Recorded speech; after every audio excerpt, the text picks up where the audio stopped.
Bonjour YouTube, aujourd'hui je vais vous présenter le troisième niveau d'upgrade de ma dernière réplique, un CAC PDW 8 pouces de chez VFC. Vous trouverez les liens pour la vidéo 1 et 2 de mes premières upgrades dans la description en dessous de la vidéo.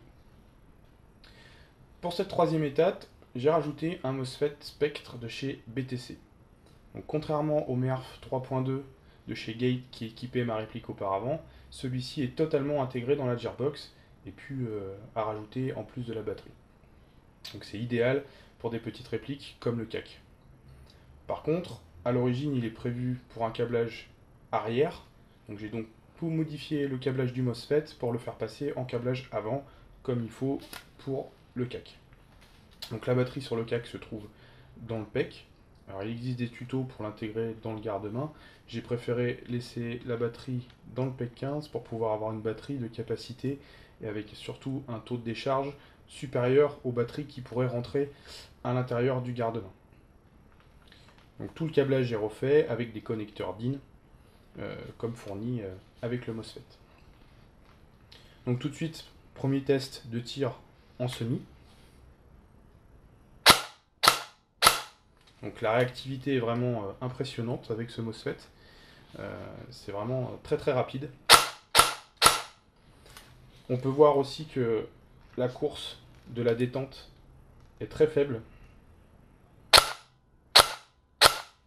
Donc ça vient de la conception du MOSFET qui est en fait un circuit imprimé à l'intérieur de la Gearbox et qui du coup réduit de par sa présence la course de la détente. Mais aussi du fait que j'ai équipé mon CAC donc d'une détente de la marque Speed qui est réglable. Donc vous avez une petite vis à l'intérieur qui permet d'ajuster la longueur de la course de la détente et donc de gagner en réactivité. Donc maintenant en full.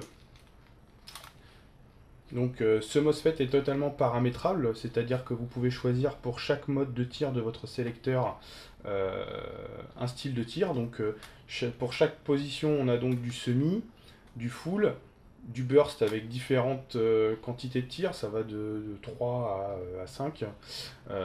On peut mettre du burst puis passage en full si on reste appuyé, etc. etc., etc. Vous pouvez paramétrer l'active braking au niveau du moteur, vous pouvez paramétrer le temps entre chaque tir, etc. C'est vraiment très très complet, tout est paramétrable. Donc moi pour le full, j'ai choisi un burst de 3 avec une latence de 50 millisecondes entre chaque tir afin d'être plus réaliste, me rapprocher vraiment de ce que l'arme fait en vrai. Voilà, donc là on se rend compte aussi que la réactivité est encore très bonne, même avec une latence de 50 millisecondes, on a quand même quelque chose qui est très très réactif. Donc la particularité de ce MOSFET, c'est que grâce à lui, en fait, on n'a plus besoin du cutoff au niveau de la Gearbox. Donc c'est le MOSFET qui gère toute cette partie-là. Et on peut également supprimer l'anti-retour de la Gearbox lorsqu'on active le frein au niveau du moteur. Donc ça va empêcher la Gearbox de revenir à zéro comme si on n'avait pas d'anti-retour, mais le frein fait que le piston revient toujours au même endroit. Donc on a vraiment quelque chose d'impeccable au niveau du tir et le ressort est jamais comprimé au repos. Voilà un petit peu pour la présentation de ce MOSFET dans ma réplique. Donc j'ai vraiment hâte de tester ça en partie bientôt. Voilà, au revoir et à bientôt.